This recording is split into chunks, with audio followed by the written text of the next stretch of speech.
American Hindustan اینا جوی کارمون دارن اینا سтройка ما انشالله کار میکنم و مشق میکنم و باز مسئله آرزویمون میرویم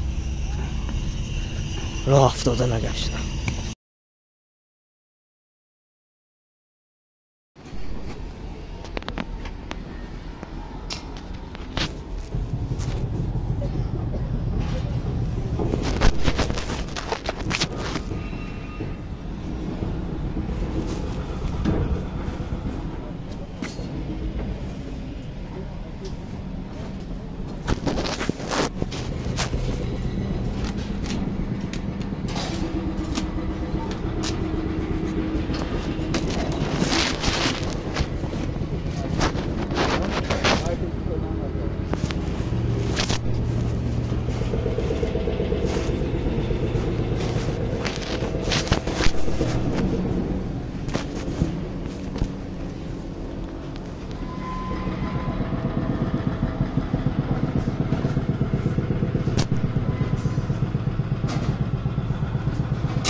نهم مای روز غلبه است بر ضد فاشیستان.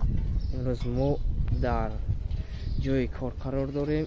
خیلی که میدونید در نوارهای پیشین ما راه سواساپول رو پیش گرفتم برای مهاجرت مهنتی برای تامین زندگی و اینجا آمدم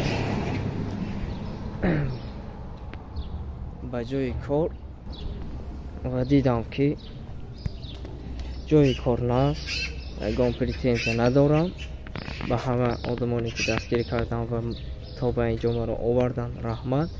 لیکن من راه به سوی آرزوی خود را پیش گرفته از شهر مسکو با آن همون سپرینتری که در نوار پیش نبود با همراه همون باز سوی مسکو رو پیش میگیریم.